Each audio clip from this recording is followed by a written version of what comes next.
안녕하세요. 하트앤서울 복음방송 주안의 하나 4부 시작합니다. 주안의 하나 4부는 책 읽는 그리스도인과 은혜의 설교, 성경의 인물들과 사건을 만나는 바이블 드라마가 준비되어 있습니다. 먼저 책 읽는 그리스도인으로 이어집니다.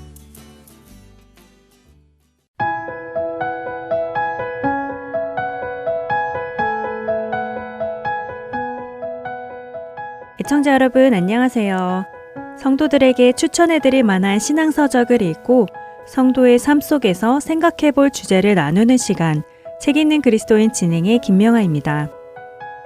존 파이퍼 목사님이 쓰신 삶을 낭비하지 마라 라는 책을 주제로 이야기를 나누고 있습니다. 여러분에게는 소중한 것이 있으신가요? 물건이나 사람이나 누군가에게는 소중한 그 어떤 것이 있을 것입니다.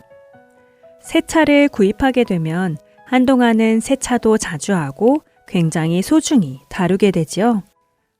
좋아하는 주방용품을 얻게 되면 요리할 때 괜히 기분도 좋고 보관할 때도 굉장히 신경을 쓰게 됩니다. 사람은 어떤가요?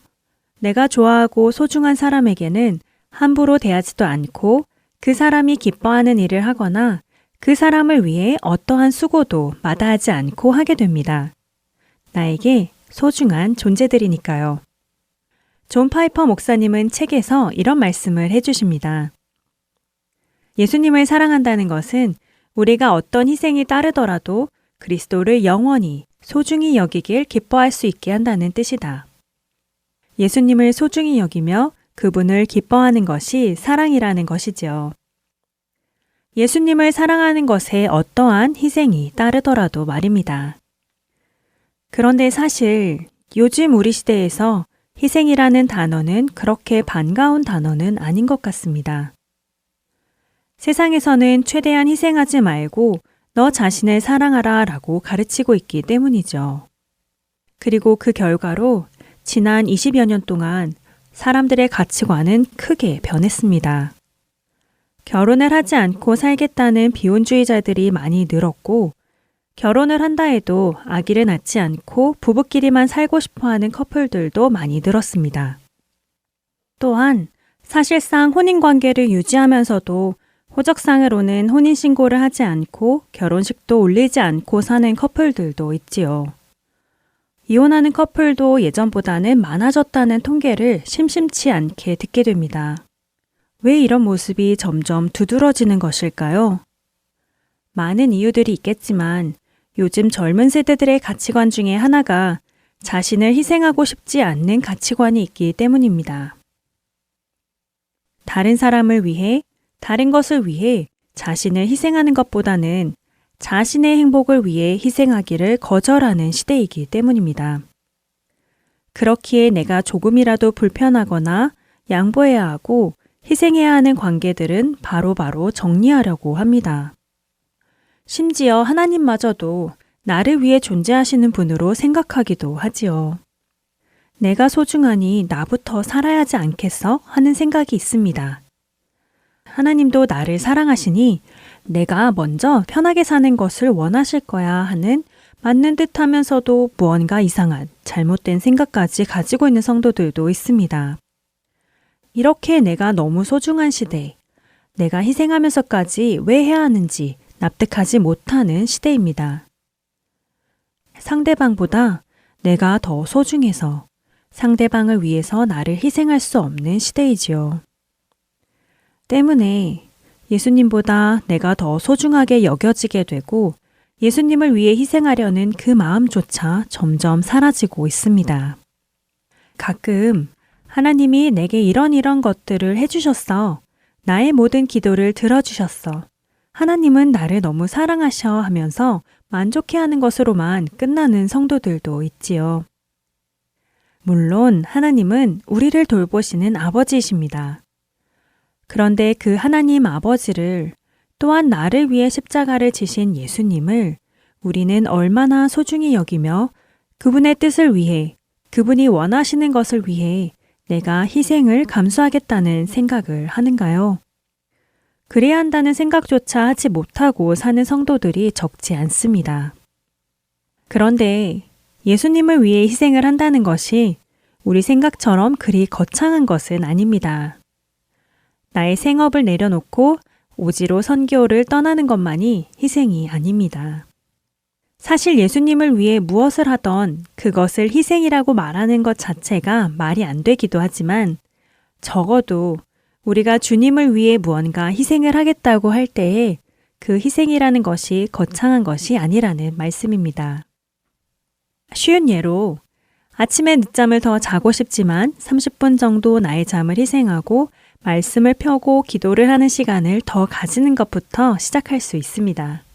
배우자나 자녀에게 섭섭함을 느껴 기분이 좋지 않을 때에도 내 기분대로 행동하지 않고 주님의 뜻을 따라 자신의 기분을 희생하고 섬기는 것, 서먹서먹한 성도에게 먼저 말을 걸어주는 것, 세상의 이야기가 담긴 드라마 한 편을 보는 즐거움을 희생하고 주님께서 기뻐하실 일을 하기로 결정하는 것.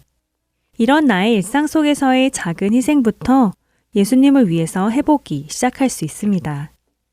더 나아가 맛있는 것을 먹을 수 있지만 그것을 희생하고 그 비용으로 가난한 자를 섬기거나 원하던 것을 살 수 있지만 그것을 희생하고 주님께서 원하시는 곳에 그 돈을 사용하는 것들이 주님을 위해 희생하는 아주 작은 모습들입니다.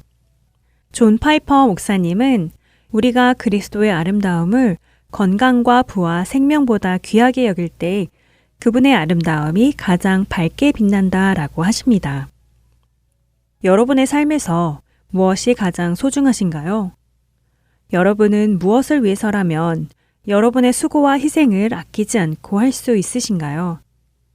성공과 명예를 위해 어떤 희생도 마다하지 않는 사람들이 있고 자신의 건강이나 가족을 위해 어떠한 희생도 감수하는 사람들이 있습니다. 그런데 우리는 예수님을 위해 어떤 희생까지 감수하려 하는지요? 30분의 아침잠도 희생하지 못하고 한 끼의 식사도 희생하지 못하고 한 편의 드라마도 희생하지 못하면서 주님을 사랑합니다 라고 말한다면 그 사랑한다라는 말 안에 자신의 진정성이 담겨 있을까요? 우리가 그리스도를 따르려고 기쁘게 희생하면 세상에서 그분의 가치가 빛난다. 희생 자체가 그리스도를 크게 보이게 하는 수단이다. 그리스도께서 우리의 삶에서 소중히 여김을 받지 못하신다면 우리의 삶은 허비된다 라고 강조하시는 존 파이퍼 목사님의 말씀이 새롭게 다가옵니다. 물은 내게 오는 자가 자기 부모와 처자와 형제와 자매와 더욱이 자기 목숨까지 미워하지 아니하면 능히 내 제자가 되지 못하고 누구든지 자기 십자가를 지고 나를 따르지 않는 자도 능히 내 제자가 되지 못하리라 라는 예수님의 누가복음 14장 26절과 27절의 말씀이 아무 의미 없는 허탄한 말씀이 되지 않고 우리의 심령에 새겨지기를 소망합니다. 책 읽는 그리스도인 여기에서 마칩니다.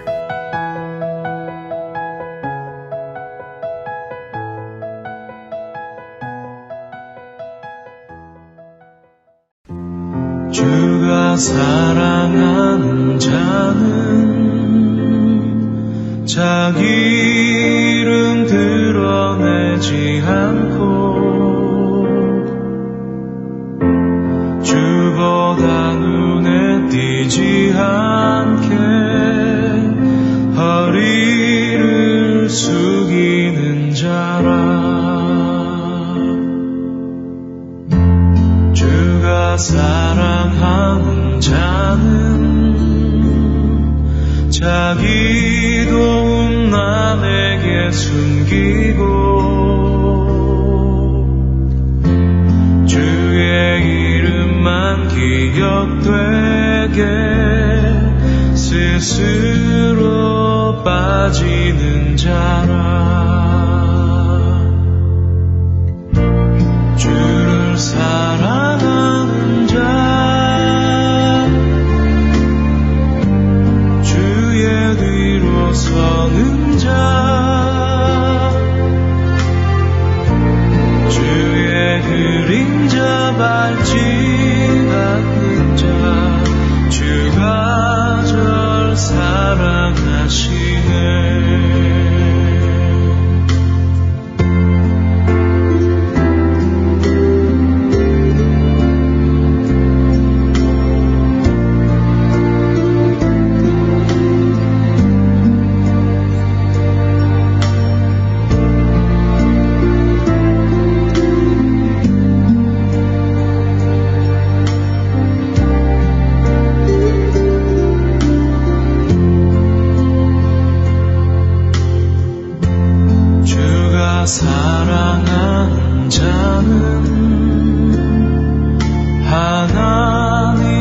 자리에 앉지 않고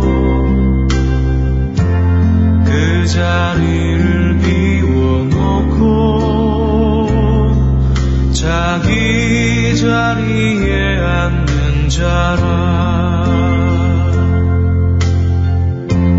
주가 사랑하는 자는 자기 길을 고집하지 않고 주가 열어주실 때까지 그 힘을 죽이는 자라. 주를 사랑하는 자, 주의 뒤로 서는 자, 주의 그림자 밟지 않는 자, 주가 절 사랑하시네. 주를 위해 사는 자, 주를 위해 죽는 자, 주의 길을 여는 자들을 주가 절 사랑하시네. 주가 날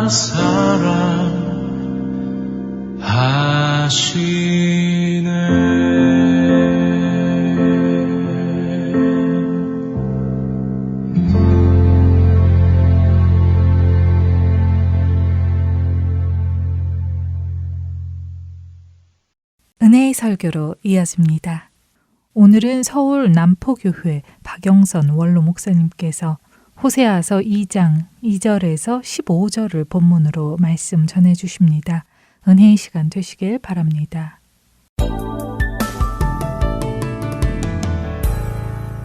호세아서 2장 2절입니다. 너희 어머니와 논쟁하고 논쟁하라.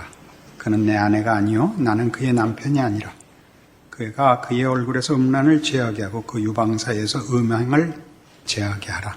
그렇지 아니하면 내가 그를 벌거벗겨서 그 나던 날과 같게 할 것이요 그로 광야 같이 되게 하며 마른 땅 같이 되게 하여 목말라 죽게 할 것이며 내가 그의 자녀를 긍휼히 여기지 아니하리니 이는 그들이 음란한 자식들임이니라.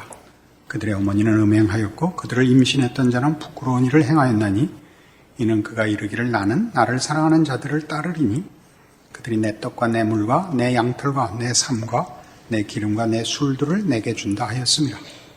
그러므로 내가 가시로 그 길을 막으며 담을 쌓아 그로 그 길을 찾지 못하게 하리니 그가 그 사랑하는 자를 따라갈지라도 미치지 못하며 그들을 찾을지라도 만나지 못할 것이라.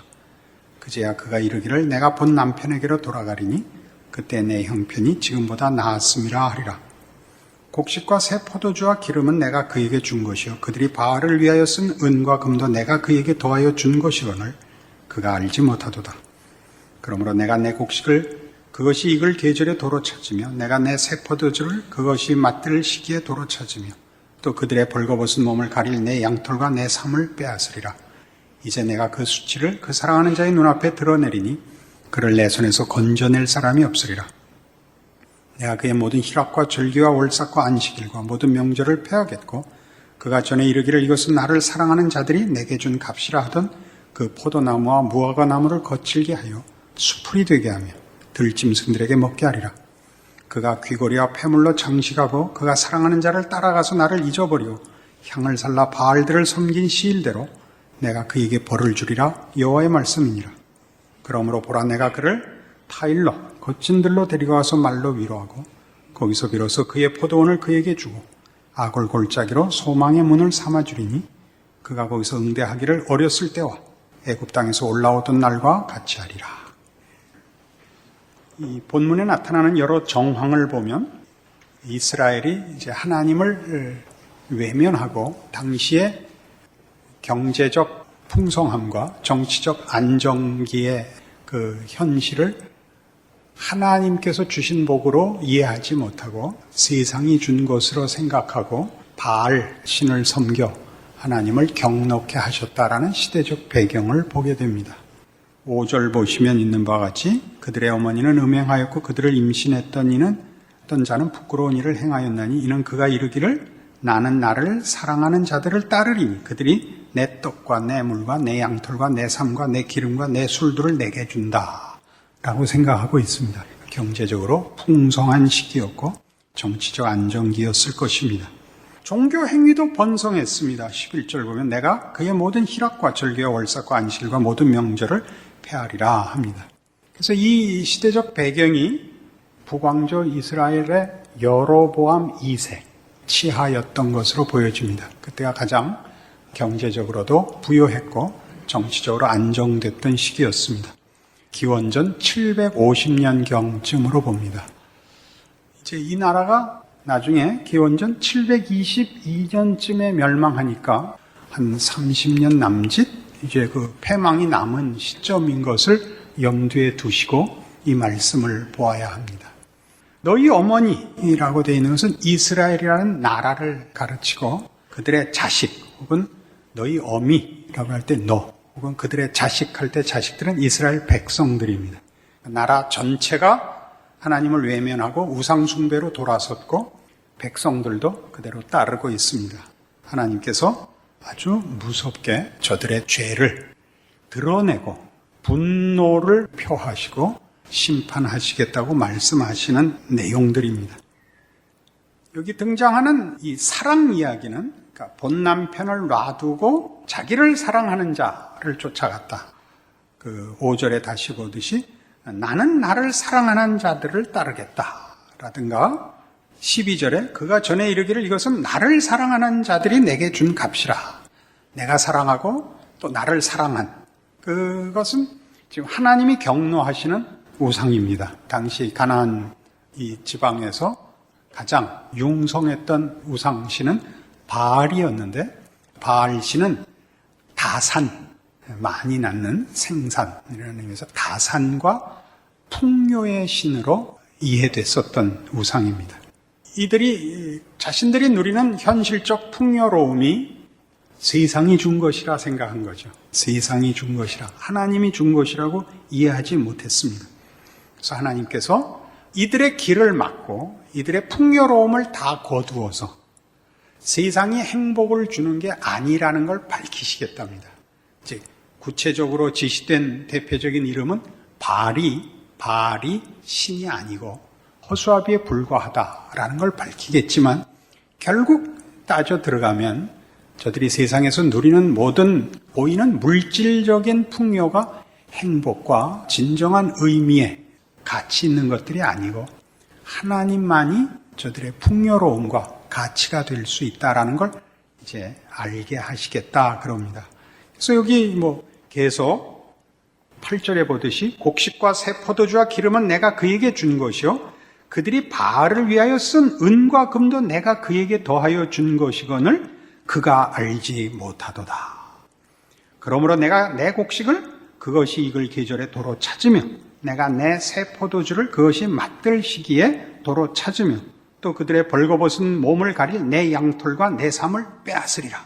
이걸 다 빼앗아서 10절 이제 내가 그 수치를 그 사랑하는 자의 눈앞에 드러내리니 바알을 섬기고 있고 바알이 준 것이요 세상이 준 것이라고 하는데 그걸 다 뺏어서 바알이 세상이 진정한 주인이 아니요 하나님이 막는 것을 세상이 역전시킬 수 없는 것을 보여서 하나님만이 주인인 것을 보이겠다라고 합니다.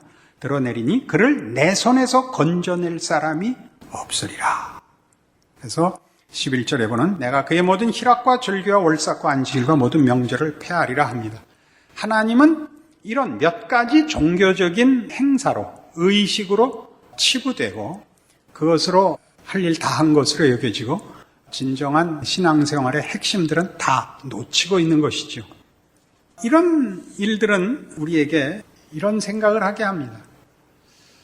하나님께서 우리를 구원하시고 하나님께서 우리의 모든 삶에 복 주신다는 것이 가지는 진정한 의미가 뭔가 하는 생각을 하게 합니다. 물론 세상의 재화가 진정한 가치나 복이 아니요 생명과 진리와 영생이 진정한 복이다라고 얘기하는 것은 우리 쉬운 대답이지만 여기에는 조금 더 생각할 깊이가 있습니다. 어떤 생각할 깊이가 있느냐 하면 하나님께서 이스라엘 백성에게 베푼 그 이스라엘 역사 속의 가장 큰 두 사건은 구약에서 출애굽과 바벨론 포로입니다. 그러니까 우리는 구약을 통해서 아는 이스라엘 백성의 특별한 역사적 경험과 의미를 출애굽에 너무 치중하는 균형상 치중하는 습관이 있죠. 대단한 것이잖아요. 10가지 재앙을 내려 바로를 꺾고 홍해를 갈라 그의 백성을 꺼냅니다. 이거 뭐 대단하죠. 그러나 그렇게 꺼낸 백성을 바벨론에 넘기시는 하나님인 겁니다. 그러니까 우리 여태껏 호세아 하면서 우리가 배운 하나님에 대한 별명이 하나 있었죠. 무시무시한 하나님. 하나님 무시무시하십니다. 어떤 의미에서 무시무시하냐? 빌립보서 2장에 가보십시다. 신약 성경에 오면 구약의 사건들이 가지는 의미가 신약 속에 이렇게 잘 설명되어 있습니다. 빌립보서 2장 5절 신약 성경 319페이지입니다. 너희 안에 이 마음을 품으라 곧 그리스도 예수의 마음이니 그는 근본 하나님의 본체시나 하나님과 동등됨을 취할 것으로 여기지 아니하시고 오히려 자기를 비워 종의 형체를 가지사 사람들과 같이 되셨고 사람의 모양으로 나타나사 자기를 낮추시고 죽기까지 복종하셨으니 곧 십자가에 죽으심이라. 이러므로 하나님이 그를 지극히 높여 모든 이름 위에 뛰어난 이름을 주사 하늘에 있는 자들과 땅에 있는 자들과 땅 아래에 있는 자들로 모든 무릎을 예수의 이름에 꿇게 하시고 모든 입으로 예수 그리스도를 주라 시인하여 하나님 아버지께 영광을 돌리게 하셨느니라. 고맙고 감사하고 감격적인 선언입니다. 그러나 다음 절을 이어보십시오. 그러므로 나의 사랑하는 자들아 너희가 나 있을 때뿐 아니라 더욱 지금 나 없을 때에도 항상 복종하여 두렵고 떨림으로 너희 구원을 이루라. 얘기함으로써 이 하나님이 얼마나 무서운 하나님인가를 보이십니다. 공포스럽다는 뜻은 물론 아닙니다. 이 하나님의 두려워해야 할 부분은 그가 우리를 포기하지 않을 뿐만 아니라 타협하시지도 않는다는 뜻입니다. 그는 우리를 구원하기 위해 그 아들을 십자가에 내어주실 수 있는 분입니다. 그러므로 우리를 대강 타협하시지 않을 겁니다. 그 목적을 이루시기 위하여 우리에게 성결을 요구하실 것입니다. 성결을 요구한다는 것은 성경적인 개념에서는 하나님만을 기뻐하고 만족하게 해야 한다는 뜻입니다. 하나님이 기쁘고 만족한 대상이 된다는 것, 만만치 않은 신앙의 내용입니다. 우리가 육체를 입고 현실을 살아야 하는 실존적 인간으로서 지금 우리가 겪는 인생 여정 속에서 하나님이 얼마나 찬송받으실 분이요 경배받을 분이신가 하는 것을 배우는 데는 수많은 과정이 필요합니다. 우리가 그것을 이해하는 것은 출애굽 사건 하나로 다 배울 수 있는 것이 아니라 바벨론 포로라는 이 역사적 사건을 통해서도 보충되고 보완되어야 합니다. 우리는 그의 구원의 신비와 기적과 구원한 자들을 성결로 인도하시고 만들어내시는 그의 무시무시한 심판도 동시에 각오하고 있어야 됩니다. 이 일에 관한 성경의 가르침은 뜻밖의 이런 중요한 성경 구절들 속에서 반복됩니다. 에베소서 1장으로 가보시죠. 15절 말씀부터 봅니다. 309페이지 에베소서 1장 15절입니다. 이로 말미암아 주 예수 안에서 너희 믿음과 모든 성도를 향한 사랑을 나도 듣고 내가 기도할 때 기억하며 너희로 말미암아 감사하기를 그치지 아니하고 우리 주 예수 그리스도의 하나님 영광의 아버지께서 지혜와 계시의 영을 너희에게 주사 하나님을 알게 하시고 너희 마음의 눈을 밝히사 그의 부르심의 소망이 무엇이며 성도 안에서 그 기업의 영광의 풍성함이 무엇이며 그의 힘의 위력으로 역사하심을 따라 믿는 우리에게 베푸신 능력의 지극히 크심이 어떠한 것을 너희로 알게 하시기를 구하노라.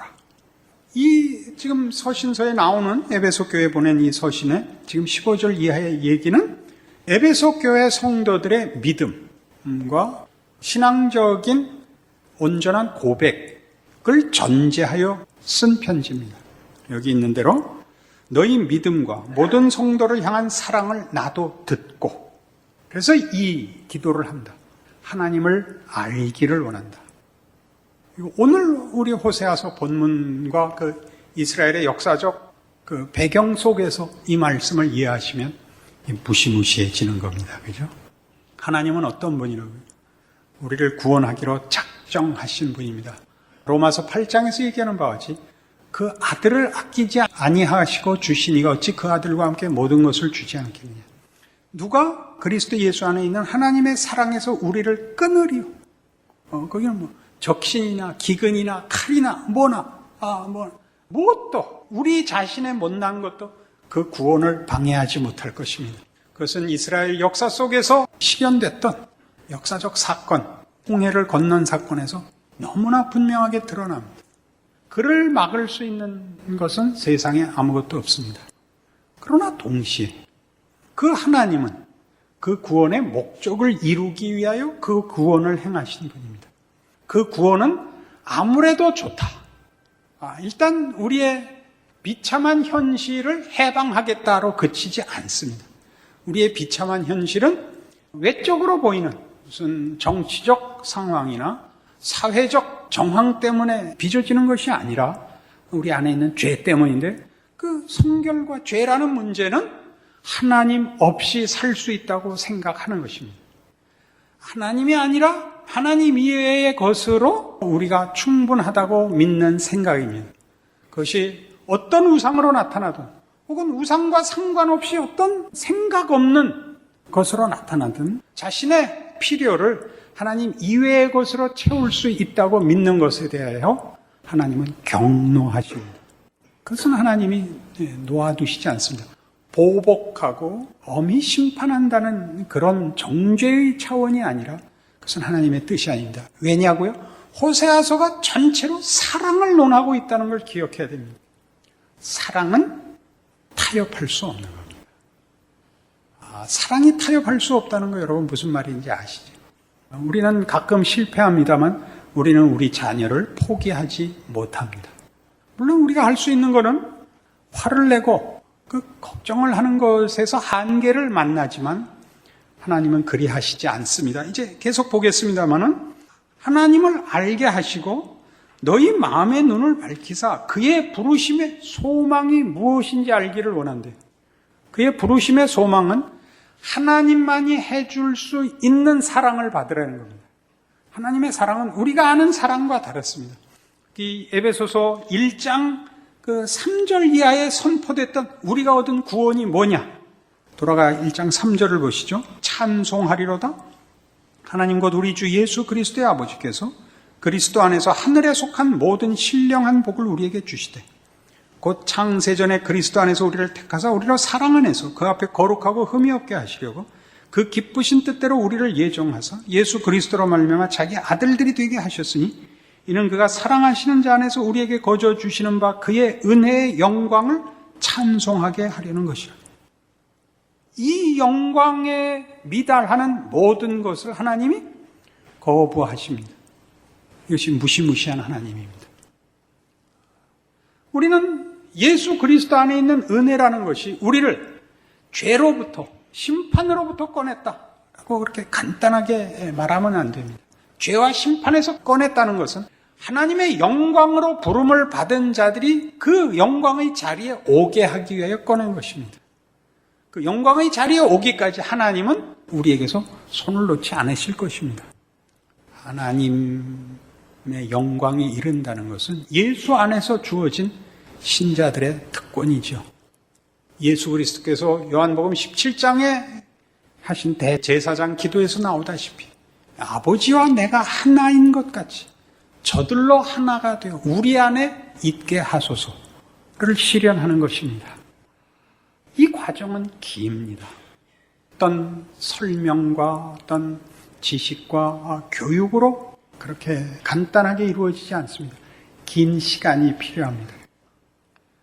우리가 이스라엘 역사를 구약으로 갖고 있는 가장 큰 이유는 하나님께서 우리를 그의 사랑으로 인도하사 하나님이 누구신가를 우리에게 설득하시는 과정을 시간으로 가진다는 것을 말합니다.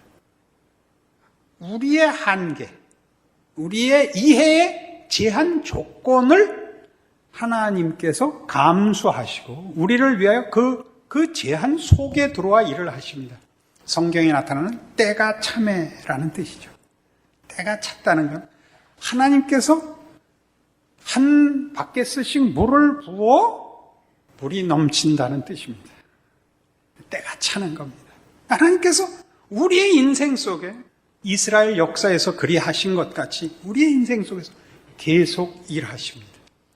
우리가 어떤 간증을 듣는 그 간증의 가장 큰 가치나 그 유익이 뭐냐면 그 사람이 어떤 기적적인 체험을 했고 하나님이 어떻게 그의 인생에 큰 은혜를 베푸셨느냐 하는 그 신비, 기적, 감동보다 내가 맥 놓고 있을 때 내가 확인하고 있지 않은 시간에도 하나님이 일하고 계셨고 성경에 약속한 대로 신실하게 일하고 계셨다는 것을 발견하는 데 있습니다. 그러니까 누가 우리 사건적으로 이해하죠. 차가 뒤집혔는데 빛을 봤다든가 죽을 자리에서 올 수 없이 기도원에 갔는데 마음이 뜨거워지고 병이 나았다든가 하는 이런 간증들 아주 가치 있습니다. 왜요? 하나님이 내가 기억하지 못하는 순간, 내가 확인하지 못했던 그 시간들을 하나님이 쉬고 계시거나 외면하고 계시지 않았기 때문입니다. 하나님이심을 일하고 계셨다는 것으로 확인함으로써 난 아직 안 넘쳤는지 모르지만 하나님이 계속 나에게 물을 붓고 있었다라는 것을 확인하는 것입니다. 어느 날 나도 넘칠 것이다. 우리는 자주 이 문제에 오해가 있어요. 이렇게 불을 붙이려고 그래요. 간증을 해서 불을 붙이고 한마디에서 불을 붙이려고 그래요. 그냥 확 어떻게 제대로 이렇게 있거나 아니면 타서 죽어라. 양극단에 불을 붙이는 것 같은데 그렇게 안 하십니다. 아주 중요한 이해입니다. 하나님 일하고 계십니다. 구약의 이스라엘 역사의 그 긴 기간 동안 하나님이 어떻게 채워 때가 참에 예수께서 오셨는가를 보십시오. 우리로 하여금 이스라엘의 긴 역사를 놓고 예수가 오시고 예언하고 그 약속을 한 하나님의 진실하심과 높으심과 사랑의 크기를 예언하고 현실 속에서 개입하여 설명하시고 축복하시고 진노하시고 하는 수없는 반복된 과정을 거쳐 드디어 예수님이 오시는 겁니다. 그리고 우리는 그 위에 더 신약의 모든 서신서들을 갖고 있고 2000년의 교회사를 갖고 있는 것입니다. 거기에 더하여 우리의 인생 속에서 하나님이 이 성경을 펴놓고 우리의 삶의 현실적 정황, 외면할 수 없고 도망갈 수 없는 실존 속에서 하나님이 우리에게 간섭하시는 겁니다. 무엇을 위해서요? 죄와 부패에서 멸망에서 구원하여 하나님의 거룩한 영광이 되게 하시려고요. 은혜를 베푸시고 성결케 하십니다. 우리를 납득시키시고 항복시키십니다. 그 일을 위하여 이제 우리 에베소서는 이렇게 얘기합니다. 19절 그의 힘의 위력으로 역사하심을 따라 믿는 우리에게 베푸신 능력의 지극히 크심이 어떠한 것을 너희로 알게 하시기를 구하노라. 하나님이 우리에게 어떤 목표를 두고 있고 그 일을 이루기 위하여 어느 만큼 진지하게 일을 다루고 계시는지 알기를 원한다죠. 호세아서에는 이것이 이제 나중에 우리 살펴보겠지만 호세아 선지자의 육성으로 중계됩니다. 선지자가 하나님의 안타까움과 분노에 동참할 현실을 명하여 부정한 아내와 살게 함으로써 이것을 설명하고 선포하는 정도가 아니라 호세아가 그 가슴 깊은 곳에 동일한 하나님의 안타까움과 찢어지는 가슴을 갖고 자기의 분노와 자기의 안타까움으로 이 말씀을 전하게 하십니다. 예수 그리스도의 죽으심이 모범 답안으로 이렇게 영상이 뜨는 게 아니라 우리가 그걸 보고 받아쓰면 되는 것이 아니라 각자의 생애와 인격과 존재에 찾아오시고 마치 창세기에서 계시록까지 쓰시듯이 우리 각자의 심령과 인생 속에서 하나님이 일하시고 설득하시고 그의 전 능력을 동원하여 그 능력은 다만 힘뿐만이 아니라 아까 얘기한 대로 진지함, 진정성을 가지고 모든 정성을 기울여 개입하시고 간섭하시고 인도하신다는 사실입니다. 그것이 십자가죠. 그것이 십자가입니다. 20절 그의 능력이 그리스도 안에서 역사하사 죽은 자들 가운데서 다시 살리시고 하늘에서 자기의 오른편에 앉히사 모든 통치와 권세와 능력과 주권과 이 세상뿐 아니라 오는 세상에 일컫는 모든 이름 위에 뛰어나게 하시고 또 만물을 그의 발 아래 복종하게 하시고 그를 만물 위의 교회의 머리로 삼으셨느니라. 예수 그리스도를 높여 모든 무릎을 예수의 이름에 꿇게 하신 그 예수를 우리와 묵습니다. 예수 그리스도의 승리가 우리의 승리가 되도록 그리고 그것을 타협하거나 포기하지 않겠다고 모든 무릎을 꿇게 한 모든 권세 위에 우뚝 선 예수 그리스도를 우리와 묵습니다. 근데 우리는 지금 여러분의 형편 모두입니다.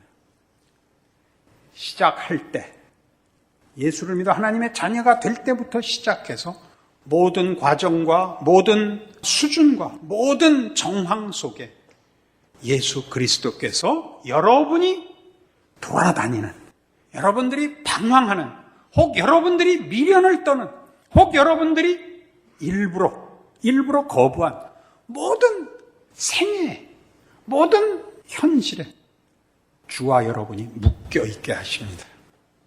우리가 오늘 호세아서 본문에서 보는 바와 같이 그 표현들이 굉장히 적나라합니다. 정말 육성이지요. 그 하나님의 일종의 비명 같은 그 말씀들을 위에서 관찰하시는 하나님이 아니라 이스라엘의 백성들의 삶과 그들의 걸음에 동참하신, 그래서 그 자리에 같이 경험한, 그래서 말씀하시는 일종의 비명으로 들립니다. 예수 그리스도와 우리를 묶고서 오늘도 그의 성도들을 어느 자리 어떤 형편에 있든지 그리스도와 함께 걷게 하십니다. 우리는 그리스도의 어떠하심에 멀리 못 미치지만 이 연합은 우리의 부족함으로 약화되거나 소홀해지거나 무용화되지 않습니다.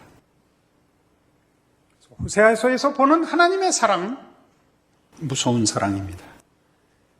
여러분이 돌아 들어간 그 깊은 곳에서 하나님이 그리스도를 여러분이 가는 모든 길에 묶어 놓으신 것 같이 그리스도의 승리와 영광의 자리로 여러분을 돌아 끄집어내실 것입니다.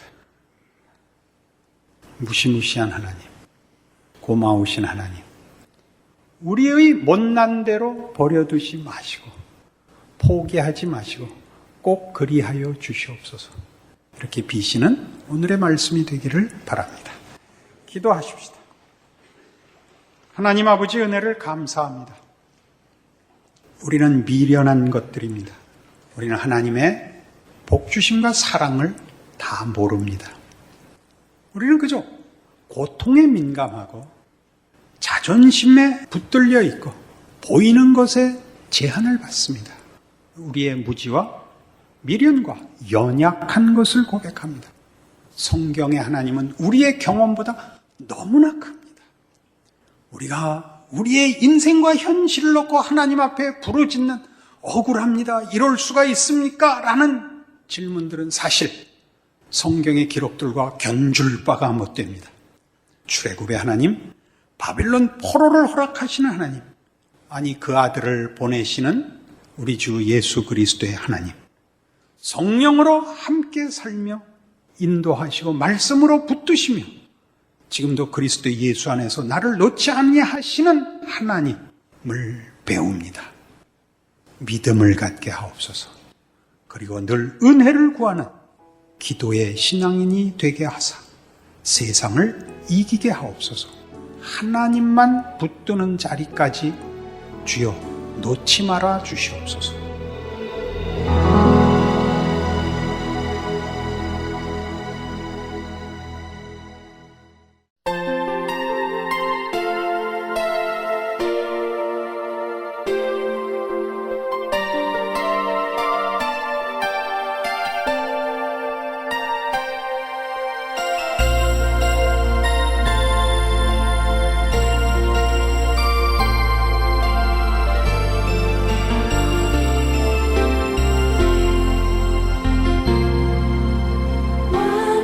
완전하신 나의 주 그의 길로 날 인도하소서.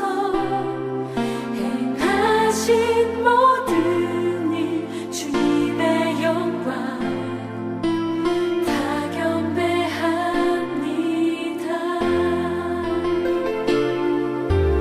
완전하신 나의 주 그의 길로 날 인도하소서. 행하신 모든 일 주님의 영광 다 경배합니다. 예배합니다. 찬양합니다. 주님만 날 다스리소서. 예배합니다. 찬양합니다. 주님 홀로 높임 받으소서.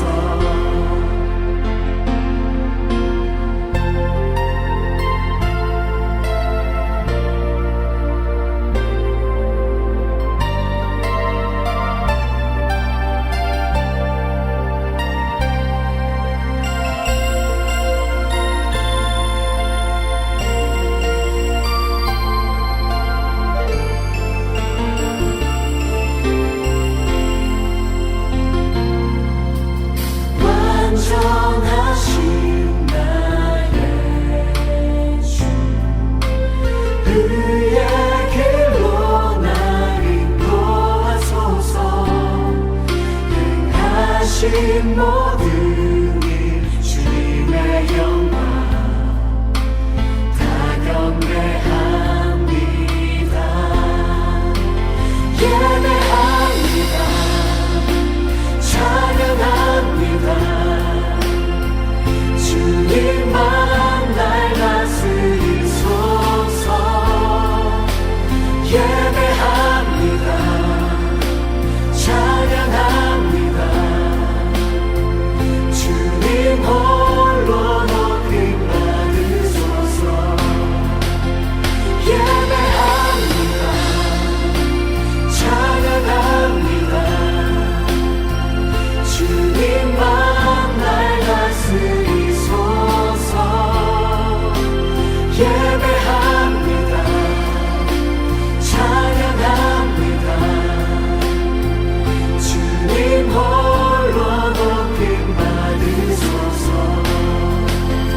예배합니다. 찬양합니다. 주님만 날 다스리소서. 예배합니다. 찬양합니다.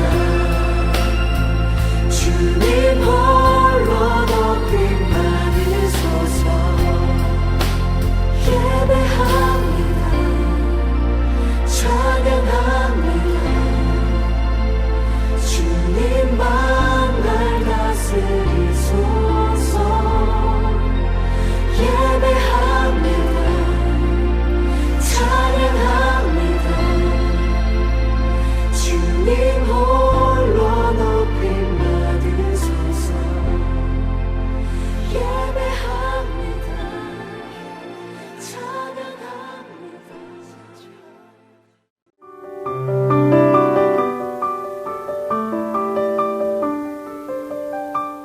방송을 청취하실 수 있는 방법에 대해 안내해 드리겠습니다.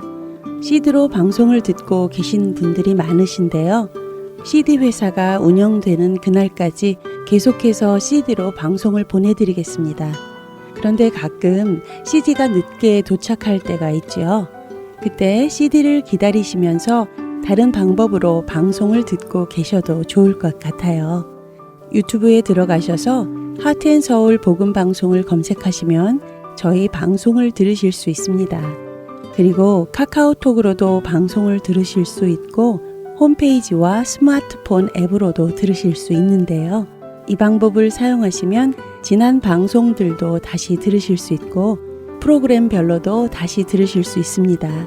유튜브, 카카오톡, 스마트폰 앱 등등 CD를 기다리시면서 들으실 수 있는 방법이 여러 가지가 있습니다. 더 자세히 알고 싶으신 분들은 사무실로 연락 주시기 바랍니다. 저희가 자세히 안내해 드리겠습니다. 사무실 번호는 602-866-8999입니다. 감사합니다.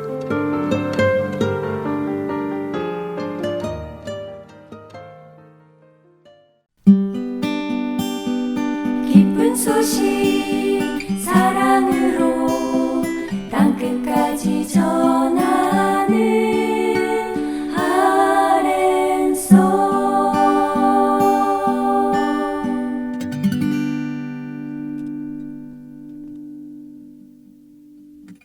성경 속의 인물들과 사건을 만나는 바이블 드라마로 이어집니다.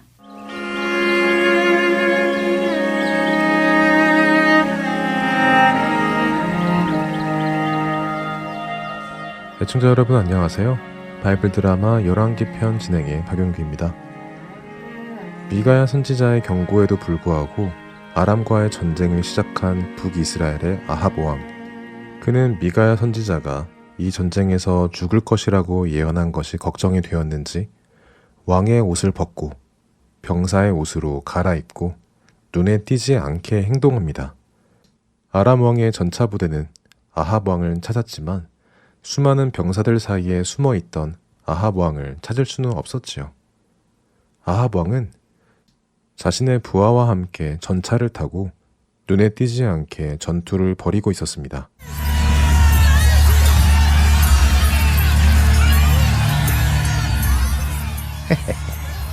내가 이렇게 일개병사로 변장하고 전쟁을 하는 것을 이놈들은 몰랐을 게다. 자, 어서 적들을 죽이자. 야! 그렇게 전투를 하고 있던 중이었습니다. 어디선가 화살 하나가 날아왔지요. 그리고 그렇게 날아온 화살은 아합 왕의 가슴에 날아와 꽂혔습니다. 아니, 어디서 날아온 화살인가? 사실 그 화살은 누군가 아합 왕을 알아보고 쏜 것은 아니었습니다. 적군이 그냥 쏜 화살이었지요. 그러나 그 화살은 아합 왕의 가슴에 꽂혔고 아합 왕은 하나님께서 미가야 선지자에게 말씀하신 대로 그렇게 죽어갔습니다.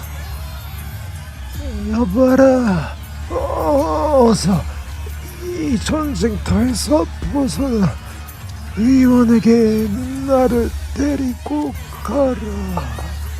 왕이시여, 괜찮으십니까? 잠시만 기다려 보십시오. 어떻게든 빠져나가 보겠습니다.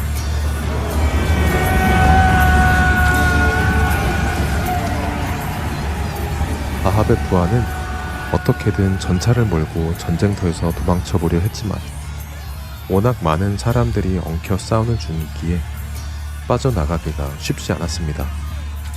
결국 아합 왕은 그 전쟁터에서 빠져나가지 못하고 저녁 해가 질 무렵 자신의 전차 위에서 죽음을 맞이합니다.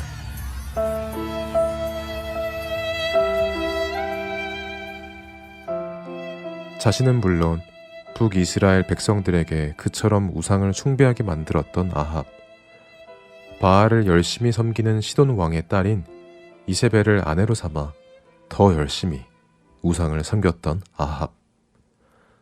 하나님은 그런 아합에게도 계속해서 은혜를 베푸시며 엘리야 선지자와 미가야 선지자들을 통해 그를 돌아오도록 여러 번 기회를 주셨지만 그는 돌이키지 않고 그렇게 자신의 죄 속에서 죽어갔습니다. 아합 왕이 화살을 맞고 흘린 피는 그가 탄 전차에 흥건하게 고였습니다. 저녁 때쯤에 전쟁은 누구의 승리라고 말할 수도 없이 그냥 그렇게 조용히 끝나버렸습니다. 그때 한 병사가 이스라엘 군사들 사이를 뛰어다니며 외치기 시작했습니다.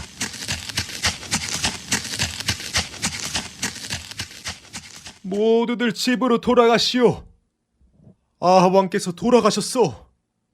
모두들 집으로 돌아가시오.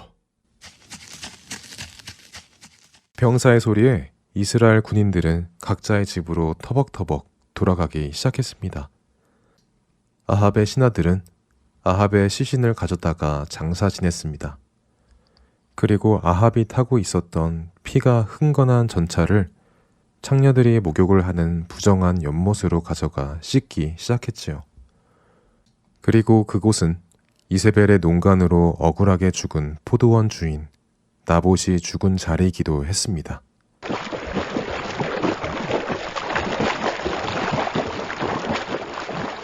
그런데 그때 개들이 와서는 아합 왕의 전차에 묻은 피를 핥기 시작했습니다.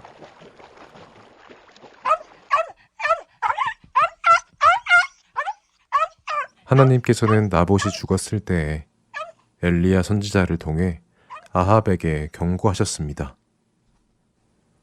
네가 나봇을 죽이고 포도원을 빼앗았으니 개들이 나봇의 피를 핥던 곳에서 너의 피, 곧 너의 몸의 피도 핥으리라.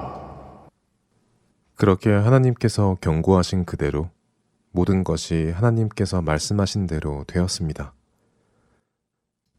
아합 왕은 그렇게 안타깝게 자신의 죄에서 죽었습니다. 하나님께서 오래 참으시며 많은 기적을 보여주시며 그를 돌이키려 하려 하셨지만 그는 자신의 강팍한 마음을 하나님께로 돌리지 않고 하나님을 거부하며 죽어갔습니다. 이렇게 하여 열왕기상의 이야기는 아합의 죽음과 함께 끝이 납니다. 아합이 죽자 그의 아들 아하시아가 아합을 이어 왕이 됩니다. 그러나 그 역시 아버지를 따라 바알을 섬기며 하나님께서 기뻐하지 않으시는 일을 행했습니다. 아하시아와 함께 시작되는 열왕기 하의 이야기, 다음 시간에 계속됩니다. 안녕히 계세요.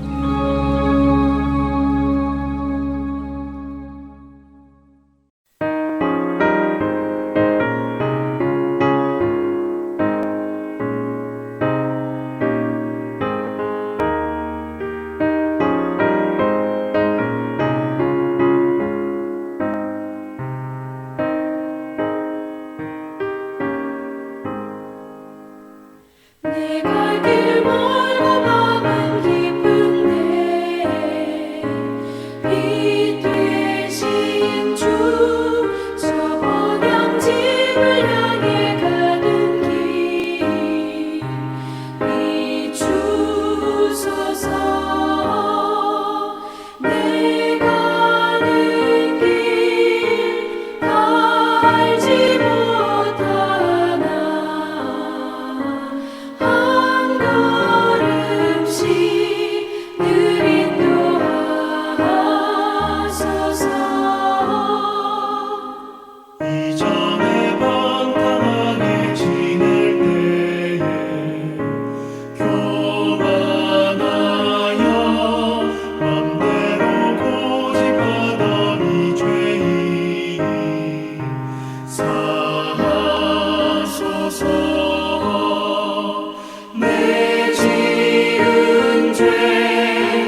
주안의 하나 4부 준비된 순서는 여기까지입니다. 언제나 주님만 바라보며 주님만을 구하고 찾는 우리 모두가 되길 소망합니다. 다음 이 시간에 다시 찾아오겠습니다. 고맙습니다. 안녕히 계세요.